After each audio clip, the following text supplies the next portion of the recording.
नमस्कार, मैं हूं अमित कुमार। स्वराज संवाद में आपका स्वागत है। और आज हमारे साथ जो खास मेहमान हैं वो कांग्रेस के नई पीढ़ी और पुरानी पीढ़ी के सेतु का काम कर रहे हैं। और ये कहा जाए कि जो नई पीढ़ी है उनके साथ आगे बढ़ रही है और उनको इस बार कांग्रेस की जो भारत जोड़ो यात्रा है देश में एक बड़ा मुद्दा है। और ये कहा जाए कि उसके कोऑर्डिनेटर की जिम्मेदारी मध्य प्रदेश की उनके पास है। जी हाँ, पीसी शर्मा बड़ा नाम है, पहले सरकार में मंत्री रह चुके हैं और उनसे क्या तारीफ उनकी करूं, उनसे आपका परिचय कराते हैं। बहुत बहुत स्वागत है आपका। जी नमस्कार। शुरुआत करते हैं, जैसे आपको जो बड़ी जिम्मेदारी मिली है भारत जोड़ो यात्रा की, तो उसमें क्या रूट होगा, क्या चैलेंजेस आ रहे हैं इस समय आपको खासतौर से मध्य प्रदेश में? देखिए, राहुल गांधी जी की जो भारत जोड़ो पदयात्रा जो कन्याकुमारी से शुरू होकर कश्मीर तक जा रही है, इस समय महाराष्ट्र में चल रही है और ये 3500 से ज़्यादा किलोमीटर की यात्रा है जो लगभग 350 दिनों के अंदर, और मध्य प्रदेश में ये यात्रा 382 किलोमीटर की रहेगी, 13 दिन। बुरहानपुर से एंटर होगी ये 20 तारीख को शाम को महाराष्ट्र से, और 3 तारीख को ये हम लोग आगर मालवा के सुशनेर से इसको राजस्थान पहुंचा देंगे। पिछले 2-3 महीने से इसमें पूरा काम चल रहा है। इसमें हमने जिले में कोऑर्डिनेटर्स बनाए और ये भारत जोड़ो यात्रा राहुल जी की, इसमें कोई पॉलिटिकल एजेंडा नहीं है। वो जो भी बात कर रहे हैं 3 चीज़ों की, 4 चीज़ों की कर रहे हैं: महंगाई, बेरोजगारी, भ्रष्टाचार और जो एक नफ़रत का वातावरण है उसको कैसे ठीक किया जाए। मैं 2 जगह गया, बेल्लारी और हैदराबाद, और मैंने ये देखा कि किस तरह से हुजूम उनका स्वागत करता है, किस तरह लोग उनको केवल देखने के लिए सड़कों पर खड़े रहते हैं। जब कर्नाटक से वो विदा हुए तो 1 लाख लोगों ने उनको विदाई दी, और आंध्र प्रदेश हैदराबाद में, आंध्र प्रदेश में उनको 70,000 लोगों ने रिसीव किया। यही स्थिति बुरहानपुर में होने वाली, लाखों लोग वहाँ पे उनको रिसीव करेंगे। हमने पूरी तैयारी बुरहानपुर से लेके खंडवा, खरगोन, इंदौर, उज्जैन और आगर, इसमें सब जगह व्यवस्था पूरी तरह से कमलनाथ जी के नेतृत्व में चल रही है। दिग्विजय सिंह जी इसके ऑल इंडिया के कोऑर्डिनेटर हैं। समय समय पे उनसे गाइडेंस हम लोग लेते रहते हैं। इसमें जब सुबह 6 बजे जस्ट झंडा वंदन 5:30 बजे होता है, उसके बाद यात्रा इनकी शुरू हो जाती है और करीब 14 किलोमीटर चलते हैं। उसमें 8 किलोमीटर पे टी ब्रेक होता है और फिर रेस्ट दिन में होता है, और 125 यात्री साथ चल रहे हैं। और शाम को 4 बजे फिर ये पदयात्रा शुरू होती है, तो ये लगभग 8 किलोमीटर चलती है। कुल मिला के 25 किलोमीटर पर डे के हिसाब से राहुल गांधी चल रहे हैं। और ख़ासियत ये है कि फर्स्ट डे की बॉडी लैंग्वेज देख लीजिए और आज की देख लीजिए, सेम स्पीड में चलते हैं। नेता पीछे रह जाते हैं। अभी सुना था कि महाराष्ट्र में जो बड़े बड़े नेता हैं वो प्रैक्टिस कर रहे हैं चलने की, कि राहुल गांधी के साथ चल सके। नहीं तो ये मध्य प्रदेश में ऐसी स्थिति है कि नेता प्रैक्टिस कर रहे हैं आगे चलने की। कल मैं था रीवा में, हमारी 17 उप यात्राएँ चल रही हैं। आज यहाँ भोपाल से आरिफ मसूद साहब की जो पदयात्रा है जो हरदा में मिलेगी, उसको आदरणीय कमलनाथ जी और पचौरी जी ने उसको रवाना किया। वहाँ से अलग चल रही है सिंगरौली से सीधी, और सीधी से रीवा में थी कल, तो मैं गया था वहाँ। कविता पांडे जी हमारी उसकी कन्वेनर है रीवा की। और ये रिले, एक ज़िले का आदमी दूसरे ज़िले तक झंडा और बाबा साहब का संविधान देता है और आगे बढ़ता जाता है। और लास्ट में जो ज़िला आएगा, क्योंकि ऐसी 17 जगह ये मर्ज होंगी, तो संविधान की कॉपी और झंडा राहुल जी को देंगे। तो ये पूरे 52 ज़िले 230 में चल रही है यात्राएँ। ये केवल मध्य प्रदेश में है, तो ये अपने आप में लोगों से संपर्क जो हो रहा है और उत्साह। रीवा में मैंने देखा कि हज़ारों लोग थे।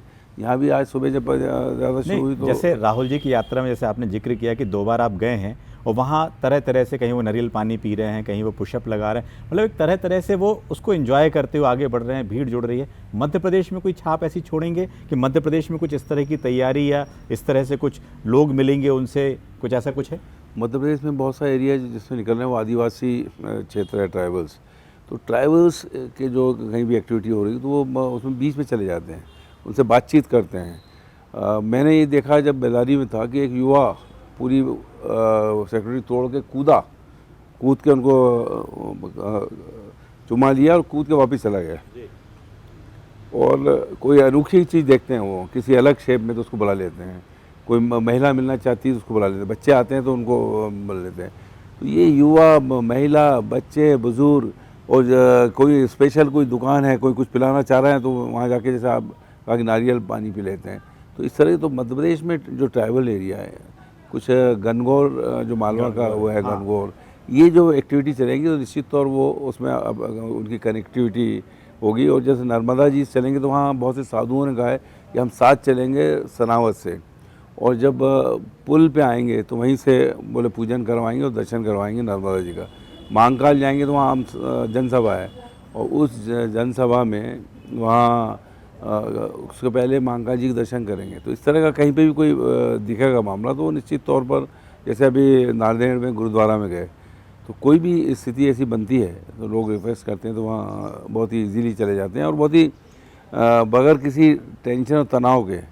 और उनके साथ जो सिक्योरिटी चलती है, जो सिस्टम मैंने देखा कि जैसे वो चल रहे हैं तो स्थानीय जो लीडरशिप और जो वो घेरे में अंदर कर देते हैं और फिर आप चलो उनके साथ तो बातचीत कर पाओगे, उस स्पीड में नहीं चल पाओगे तो पीछे रह जाओगे। नहीं तो लेकिन जिस तरह आपने बताया गुरुद्वारा जा रहे हैं, मंदिर जा रहे हैं, साधु संतों के साथ जाएंगे, बीजेपी की दिक्कत तो ये कि आप उसको एक धार्मिक रंग जो उनका एक हिंदुत्व वाला था वो सब पूरा यहाँ कवर हो रहा है। इसमें जो उनका वो है कोई हिंदुत्व एजेंडा या चुनाव एजेंडा नहीं है। उनका एजेंडा है कि कश्मीर से कन्याकुमारी तक लोगों से मिलें, बात करें। क्योंकि महंगाई पे लोकसभा में बात होती नहीं, बेरोजगारी पे वहाँ होती नहीं, किसान की बात होती नहीं, भ्रष्टाचार की बात होती नहीं, वहाँ बोल नहीं दिया। तो अब उनका ये कहना है कि मैं लोगों से मिल के बात करूँगा, अपनी बात को वहाँ तक पहुँचाऊँगा। और हर पर डे जब उनका शाम का विश्राम आता है तो एक नुक्कड़ सभा होती है और उस नुक्कड़ सभा में वो अपनी बात वहाँ पे रख देते हैं। तो इस तरह से एक बहुत ही सिस्टमेटिक तरीके से चल रही है। और जहाँ पे लंच पीरियड होगा वहाँ इंटरेक्शन, अलग अलग NGO ग्रुप्स, अलग अलग ऐसे लोग जो उनसे मिलना चाहते हैं, जैसे मध्य प्रदेश में आर्मी पर्सन्स ड्रेस में उनसे मिलकर बात करना चाहते हैं। एक बात है शर्मा जी कि बीजेपी इसका मकसद नहीं समझ पा रही। वो कह रही है कि समझ में नहीं आ रहा है ये यात्रा जो है भारत जोड़ो के नाम से उनको बड़ा एक दर्द भी हो रहा है। जिस तरह से महात्मा गांधी ने दांडी यात्रा निकाली थी और पूरे देश को अपनी तरफ केंद्रित किया था, तो मैं समझता हूँ कि ये भी भारत जोड़ो, जैसा मैंने बताया, महंगाई, बेरोजगारी जो व्याप्त है और इनके खिलाफ लड़ाई है, ये किसी और के खिलाफ नहीं है। महंगाई, बेरोजगारी, भ्रष्टाचार, इनके खिलाफ लड़े। संविधान को जो बदलने की कोशिश की जाए उसके खिलाफ यह आवाज़ है। तो ये आवाज़ मैं समझता हूँ कि अब गूंजने लगी है, लोगों को समझ में आ रहा है कि ये किस मकसद से निकल रहे हैं। इसमें कोई पॉलिटिकल एजेंडा नहीं है। और जो अब आ भी रहा है कि ईस्ट से वेस्ट या वेस्ट से ईस्ट एक यात्रा, पद यात्रा और भी करेंगे वो, तो मैं समझता हूँ कि उनके दिमाग, और ये पद यात्रा या कोई ऐसा इवेंट नहीं, ये एक तपस्या है। 25 किलोमीटर चलना प्रतिदिन, और 3 व्यक्ति नेता जिनके घर से प्रधानमंत्री रहे वो कंटेनर में सो रहा है। हम बर्थ पे जाते हैं कहीं बस में या उसमें, तो एक रात में स्थितियाँ गड़बड़ा जाती है। तो ये लगातार अपने घर से 2 महीने से बाहर 2000 किलोमीटर की पद यात्रा पूरी हो जाएगी जब मध्य प्रदेश में आएंगे। तो ये न भूतो न भविष्यति। तो आपको लगता है ये कहने का मतलब है कि इससे पहले कांग्रेस में किसी बड़े नेता ने या किसी बड़े नेता ने इतनी लंबी यात्रा और देश में नहीं की किसी ने। और ये इस तरह की यात्राएं वो रुक रुक के करते हैं, ज़्यादा दिन रुक जाते हैं, संत महात्मा लोग करते हैं जी। लेकिन एक नेता जो कांग्रेस पार्टी का अध्यक्ष रहा हो, वो इस तरह की 3500 किलोमीटर की यात्रा, पद यात्रा पहली बार कर रहे हैं, जो जिसमें कहीं मकसद नाम की कोई चीज़ नहीं है। केवल जो बातें जो वहाँ कहना चाहते थे वो जनता के बीच में वो इस तरह से इंटरेक्शन करके, लोगों से बातचीत करके या नुक्कड़ सभा में कह रहे हैं वो।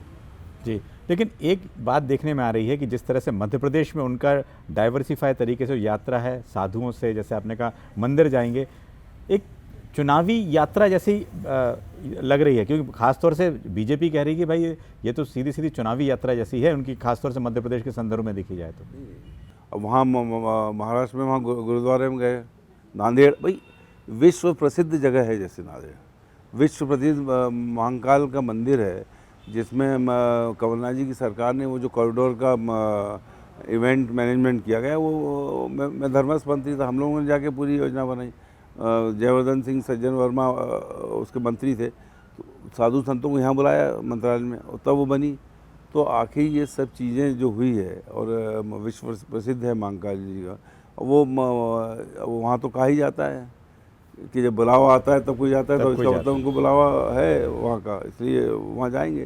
तो ये ऐसे नहीं, और कोई भी चीज़ें हो सकती हैं, जैसे बाबा साहब अम्बेडकर के उसमें जाएंगे, संविधान बचाने की बात है, 26 तारीख जो आ रही है नवंबर, ये संविधान दिवस है, तो वहाँ जाएंगे। लेकिन देखा जाए, समझने के जो इसमें देखा जाए तो दलित, आदिवासी, हिंदुत्व, सब तरह के जो एक हो सकता है, चाहे अम्बेडकर के यहाँ जाएं, मंदिर जाएं, तो एक यात्रा में पूरे पड़ाव हैं इसमें। ये मध्य प्रदेश में सब चीज़ें हैं, इसलिए जा रहे हैं। अगर ये नहीं होती तो वहाँ नहीं जाते, सीधे सीधे जाते। भाई ऐसे भी एरियाज आते हैं कि जंगल है वहाँ रिमोट एरिया, फिर भी चलते हैं, लोगों से बातचीत करते हैं। तो राहुल जी की यात्रा का 2023 में फ़ायदा मिलेगा? देखिए, मैंने कहा ना कि आज कांग्रेसमैन और आम जन ये एनर्जाइज है, उत्साहित है इन सब चीज़ों से, और ये लाभ मिले या न मिले, लेकिन ये पदयात्रा पूरी चलेगी, और मध्य प्रदेश से भी इसमें पदयात्री हज़ारों की तादाद में जुड़ेंगे। हमारा भाई कंट्रोल रूम है, उसमें एक नंबर है, उस पर लोगों ने लगातार रजिस्ट्रेशन कराएं, 20-25 हज़ार लोग रजिस्टर कर चुके हैं, जो कह रहे हैं कि हम 13 दिन साथ चलेंगे। हमारी मुसीबत ये आ रही कि वो लोगों को हम कैसे वो कह रहे हैं हमको वो दीजिए, उसका कार्ड या पास। तो ये एक मुसीबत हम लोगों के लिए खड़ी हो गई है। और इसमें ये जो सबसे बड़ी बात यह है कि इस पदयात्रा के अंदर लोग स्वतः, मैंने कहा ना, आर्मी पर्सन्स वो चलना चाहते हैं, साधु संत चलना चाहते हैं, एक मजदूर चलना चाहता है। तो ये एक अनोखी भारत जोड़ो पदयात्रा है, और इसका मकसद ही भारत जोड़ो। भारत जोड़ो बहुत अच्छी बात है, लेकिन कहीं ना कहीं चुनाव आने से पहले मध्य प्रदेश में कांग्रेस को जोड़ने की भी बात है, कांग्रेस जोड़ो की भी बात होनी चाहिए, सब लोग एक साथ हों, आगे बढ़ें, ये भी चैलेंज है प्रदेश में। कमलनाथ जी के नेतृत्व में जोड़ने की जहाँ तक बात है, उसकी वो है, क्योंकि पूरे A to Z नेता और कार्यकर्ता का पूरा उनमें आस्था है, और उनके नेतृत्व में कांग्रेस पार्टी की जो सरकार को MLAs को खरीद के जो सरकार बनाई, ये सरकार जनता की चुनी हुई नहीं, ये खरीद फरोख्त की सरकार है। तो वो सरकार जो बनेगी 2023 में, वो निश्चित तौर पर, मैं बार बार कहता हूँ, 114 नहीं 174 से ज़्यादा विधायकों के साथ बनेगी, जिसे कोई खरीद ना पाए।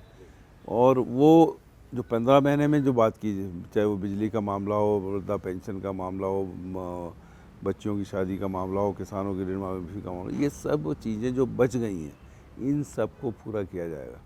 अभी बीच में जो नेता प्रतिपक्ष थे गोविंद सिंह जी, उनके उप यात्रा थी, उस दौरान एक वाकया हो गया, पिस्तौल तान दी गई। तो इस तरह की जो घटना है, उसको देख के किसी सुरक्षा की ज़रूरत है पूरी यात्रा में, जो यहाँ से 13 दिन तक जो यात्रा रहेगी? कोई सुरक्षा की आवश्यकता नहीं है।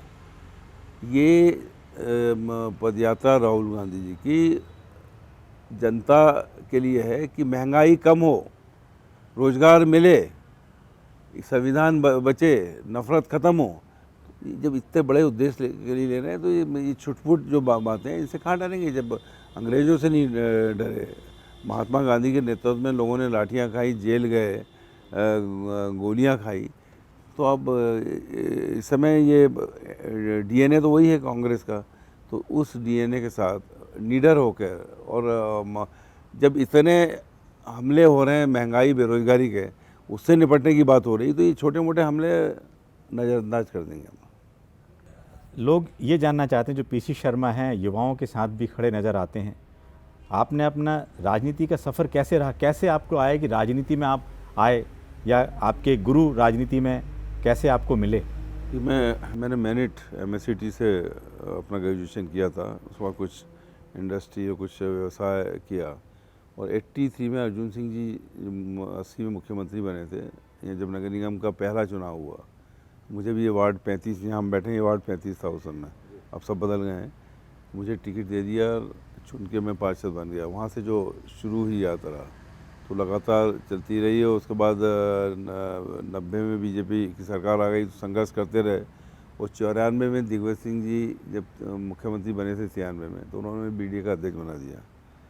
फिर 98 में टिकट दे दी कांग्रेस ने, दिग्विजय सिंह जी ने MLA की, तो MLA बन गए, फिर जिला अध्यक्ष बन गए। तो ये जिस तरह से राहुल गांधी जी की भारत जोड़ो पदयात्रा चल रही है, ये यात्रा राजनीति की इस तरह से शुरू हुई और आज भी चल रही है। मंत्री बन गए, कमलनाथ जी ने मंत्री बना दिया दिग्विजय सिंह जी ने, और मंत्री पद से हटे तो ये नया अभियान आ गया, इसमें जुड़ गए। तो जो भूमिका कांग्रेस पार्टी हमारे नेता दे देते हैं, उस भूमिका में जुट जाते हैं। और युवाओं का साथ मेरा निश्चित तौर पर बहुत ज़्यादा रहा है। जितने भी यूथ लीडर्स हैं उनसे कनेक्टिविटी, चाहे यूथ कांग्रेस के हों, चाहे NSUI के हों या पार्षद हों, इन सब से पूरी कनेक्टिविटी है, और बड़े नेताओं से भी है। और निश्चित आपने जो ठीक कहा कि इनमें सामंजस्य लोगों में पैदा करके ये जो आम लोगों की लड़ाई, जो राहुल गांधी जी बड़े स्तर पर लड़ रहे हैं, छोटे स्तर पर हम लोग यहाँ लड़ते रहते हैं, इसमें ये युवाओं का जो जोश वो काम आता है, और जो बुजुर्गों का अनुभव काम आता है, जिससे हम ऐसी कोई समस्या नहीं होती, क्योंकि आप जब जिससे निपट ना सके। आप सत्ता में, आपने जब शुरुआत की उस समय कांग्रेस बड़े सत्ता में थी, फिर विपक्ष में रहे, सत्ता में रहे, फिर विपक्ष में रहे, लेकिन आप में कोई ऐसे बदलाव नहीं आया। जो आपने बताया कि युवा आपसे जुड़े रहते हैं, किस तरह से युवा जुड़े आपके साथ क्यों रहते हैं, या आप उनको कैसे युवा इसलिए जुड़े रहते हैं कि उनकी जो रोज़मर्रा की और जो भी समस्याएं होती हैं, उनके जो इश्यूज़ होते हैं, उन इश्यूज़ को पूरी ताकत से, चाहे सड़क पे हो या शासन से बढ़ना हो या विधानसभा में उठाना, ये पूरी ताकत से मैं उठाता हूँ। और उनका एक कुछ ना कुछ छोटी मोटी समस्याएं सबकी रहती है, उन समस्याओं की लड़ाई हर जगह मैं करता रहता हूँ। इससे गरीब लोग, झुग्गी झोपड़ी के वो लोग जुड़े हुए हैं। हम लोगों का झुग्गी झोपड़ी महासंघ रहा है, प्रकोष्ठ है, पहले ईश्वर सिंह चौहान से अध्यक्ष होते थे। उनकी कोविड में मृत्यु के बाद उनका बेटा निकेश चौहान उसको संभाला। इन गरीबों से भी जुड़े हुए हैं, और गरीबों की रोज़मर्रा की समस्याओं का समाधान के लिए सड़क पे हमेशा उतरे रहते हैं। आज ही 1250 में गए और 5 नंबर गए। कुछ समस्याएं इस तरह की लोगों की थी, तो वह वहीं पे, क्योंकि आपने ये कहा कि भाई झुग्गियों के मसीहा आपको ये है कि आप बिल्कुल एक आवाज़ में वहाँ पहुँच जाते हैं, और वही आपका एक कारण है, वही आपका की स्ट्रेंथ है कि लोगों से आप कनेक्ट रहते हैं, आप समस्याओं से लोगों की जो है उसको आप निराकरण करते हैं। मेरा फ़ोन कभी बंद होता नहीं, रात हो या दिन। कोविड काल में भी 24 घंटे चलता था। और ये जो और फ़ोन को उठाना और फ़ोन नहीं उठा पाए तो उसको रिंग बैक करना, ये चीज़ लगातार लोगों की कनेक्टिविटी को और बढ़ाती है, कि उनको लगता है कि और कहीं करें या न करें, यहाँ फ़ोन कर दें तो कुछ हो सकता है सॉल्यूशन मिल जाए।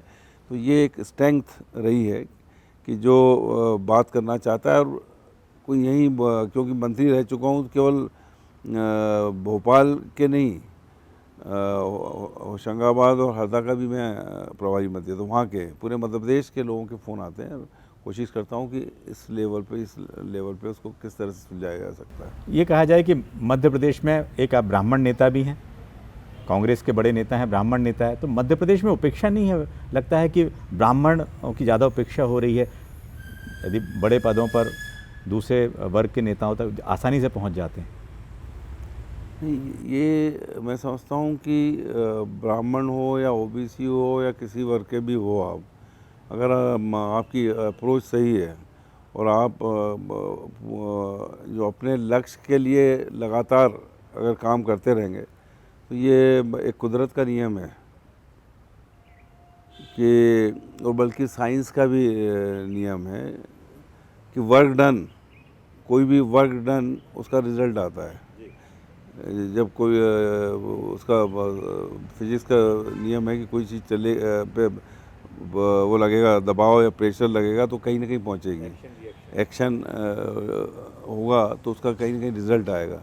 और मैं समझता हूँ कि वही उस पर मैं काम करता रहता हूँ और इसके रिजल्ट मिले। 2003 के बाद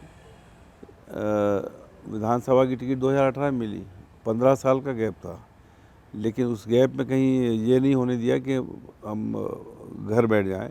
संघर्ष और लड़ाई लगातार करते रहे, लोगों की आवाज़ बनते रहे और इसलिए एक रिज़ल्ट मिटा कि 18 में एमएलए भी बने और मंत्री भी बने और एक 15 साल के मंत्री से चुनाव जीते। तो ये और यही चीज़ राहुल गांधी जी के उसमें भी होगी कि जो उनका ये वर्क डन है ये अपने आप रिज़ल्ट कुदरतन देगा। जी, एक और सवाल ये है कि जिस तरह से कांग्रेस के राष्ट्रीय अध्यक्ष हैं, उम्र उनकी, प्रदेश के जो अध्यक्ष हैं उनकी उम्र भी, आप युवाओं को जोड़ने की बात कर रहे हैं, तो कहीं लगता नहीं कि युवाओं को जोड़ें कैसे? मतलब सोच में बदलाव, कुछ उनको मौका मिलता है। हमारे राष्ट्रीय अध्यक्ष जी ने अभी एक स्टेटमेंट दिया था, उसमें कहा उन्होंने कि 50% स्थान युवाओं को दिए जाएंगे। तो मैं नहीं समझता कि युवाओं के पीछे रहने वाले, और यूथ कांग्रेस एनएसवाई हमारा ऐसा कैडर है जो समय आने पे पार्षदों का चुनाव भी लड़ लेते हैं, विधायक का भी लड़ लेते हैं और सांसद का भी चुनाव लड़ लेते हैं। इसलिए वो स्थिति नहीं है। और कमलनाथ जी के काम करने की स्टाइल ये है कि वो सब सर्वे कराते हैं कि भाई कौन आदमी विनिंग कैंडिडेट है, किसकी स्थिति उसके क्षेत्र में अच्छी है, तो मैं और मंडलम सेक्टर पे वो जोड़ देते हैं। तो ये सब चीज़ें मिलाकर मैं समझता हूँ कि यूथ हो या सीनियर हो, भाई जो उसमें आएगा सर्वे में वो चुनाव लड़ेगा, चाहे वो 30 साल का हो, चाहे 50 साल का हो, चाहे 60 साल का हो। ठीक है, लेकिन कोई चैलेंज आपको लगता है कि शिवराज सिंह चौहान लगातार 4 बार के मुख्यमंत्री, उनका एक जो ऑरा है यहाँ पर मध्य प्रदेश में, कोई चैलेंज आपको लगता है कि मध्य प्रदेश में कोई चैलेंज है अगले 2023 के चुनाव में? देखिए, जहाँ तक कमलनाथ जी की जो 15 महीने की सरकार थी उसमें लोगों को फील है, वो आज भी फील है कि ये 15 महीने में क्या हुआ। लेकिन 18 साल के बाद एक कोई भी हो, एक जनता थक जाती है, किसी भी चेहरे को देख के थक जाती है। और आज जो वातावरण हो गया है, 25 एमएलए यहाँ से गए, उन्होंने स्थान भर दिए, मंत्री बन गए, सीनियर बीजेपी के वो घर बैठ गए हैं, और जिनको मिलना था हक 50 साल से जो बीजेपी में, वो उनका हक मारा गया। दूसरा, सड़कों का हम देख रहे हैं कि गडकरी जी आते हैं, कहते हैं शर्मिंदा हूँ, मुख्यमंत्री जी कहते हैं कि सड़कें वाशिंगटन जैसी हैं, फिर निकलते हैं भोपाल में कहते हैं कि जहाँ जाता हूँ गड्ढे ही गड्ढे हैं, किसानों को खाद मिल नहीं रही है, कानून व्यवस्था ध्वस्त है, माफिया। तो ये सब चीज़ें जो हैं, कहीं ना कहीं ये चीज़ें एक माहौल बना रही है जो मुख्यमंत्री जी और भारतीय जनता पार्टी के खिलाफ जा रहा है, और इन सब चीज़ों का फ़ायदा 2023 में मिलेगा। और कमलनाथ जी की जो 15 महीने की जो वर्किंग रही है वो मध्य प्रदेश की जनता ने देखी है। वो चाहेगी कि ये 5 साल चले, इसलिए मतदान भी ऐसा करेंगे कि 5 साल वाली सरकार बने, अब ये 114 नहीं 174 वाली बने। आप जिस तरह से मैदान में रहते हैं, हम लोगों ने आपको लंबे समय से मैदान में छोटे से प्रदर्शन से लेकर लंबे बड़े प्रदर्शन में, जंगी प्रदर्शन में भी देखा है, लेकिन आज वो प्रदर्शन कहीं दिखते नहीं हैं जो कांग्रेस को विपक्ष में रहकर उतने बड़े पैमाने पे करना चाहिए, उतनी भीड़ नहीं जुट पा रही है। आखिर उसके क्या मान रहे हैं, कार्यकर्ता इकट्ठा नहीं हो रहा है? नहीं, अभी पिछले उसमें अभी शहडोल गए थे कमलनाथ जी, और भी जगहों पे गए, भारी भीड़ और रश रही, बात लोगों ने सुनी, उनकी सुन रहे हैं। नहीं हाँ, मैं और प्रदर्शन की बात नहीं, प्रदर्शन के मामले में अब पिछले 1-2 महीने से तो हम ये भारत जोड़ो पदयात्रा में लगे हैं। इसके बाद जब विधानसभा आएगी तो विधानसभा का घेराव, मुख्यमंत्री निवास का घेराव, इन सब समस्याओं को लेके, चाहे वो किसानों की हो, चाहे युवाओं की हो, चाहे व्यवसायियों की हो, इन सब की लड़ाई कांग्रेस पार्टी पूरी ताकत से लड़ेगी। लगता है सड़क का, पहले सड़क और बिजली के मुद्दे पे दिग्विजय सिंह की सरकार गई थी, लगता है सड़क का मुद्दा फिर से होगा? किसानों का एक समूह आया था भारतीय किसान संघ को एक चिट्ठी दे गए 10 सूत्री की, एक विधानसभा 2-3-4 दिन के लिए किसानों के मुद्दे पे ही हो। मैंने क्या समस्या है? मैंने कहा भाई मैं तो शहरी क्षेत्र का हूँ। बोले खाद मिल नहीं रही है, बिजली मिल नहीं रही, दिन में किसान को बिजली मिलती नहीं, और भोपाल जैसी जगह में 1000 रुपये मिलता था 1 क्विंटल गेहूँ बीज के लिए, वो बंद कर दिया। कर्मचारी जो हैं ये पूरी तरह त्रस्त हैं, इनके डीए के मामले हों, पेंशन के मामले हों, प्रमोशन, ये सब पेंडिंग सरकार ने कर दिए हैं। तो ये सब इश्यूज़ जो हैं इतने इकट्ठे हो गए हैं। जब कोई चीज़ का निराकरण नहीं हो तो इतने इश्यूज़ इकट्ठे हो जाते हैं। तो निश्चित तौर पर ये जो इश्यूज़ इकट्ठे हुए हैं ये कहीं न कहीं भारतीय जनता पार्टी की सरकार बाहर करने के लिए पर्याप्त है। जी, जैसे आपसे बातचीत में आया कि आप बिल्कुल, आपका पूरा समय 24 घंटे फ़ोन खुला रहता है, अपने लिए समय कब निकालते हैं फिर ऐसे? अपने लिए समय जब ही निकलता है जब कहीं भोपाल से बाहर निकल जाओ, कहीं जाएँ कोई किसी काम पे या किसी अपने लिए उसमें। कैसे निकालते हैं समय, परिवार के लिए, अपने लिए समय? क्योंकि पूरे समय तो आप जनता के बीच दिखाई देते हैं। अब ये या आपका अपना कोई हॉबी, किसी तरह की कुछ काम, कोई शौक आपका? नहीं, अब तो हॉबी और ड्यूटी सब एक ही हो गई। लोगों की सेवा जी, और राजनीति। बहुत बहुत धन्यवाद, आपने बड़े बेबाकी के साथ जवाब दिया। और ये कहा जाए कि आपको बहुत बहुत शुभकामनाएं भी कि जो 13 दिन की राहुल गांधी जी की यात्रा है वो बहुत अच्छे से, सफलतापूर्वक मध्य प्रदेश से यहाँ से विदा हो। बहुत बहुत धन्यवाद आपका, और अगले हफ्ते फिर हाजिर होंगे नए मेहमान के साथ। नमस्कार। शुक्रिया।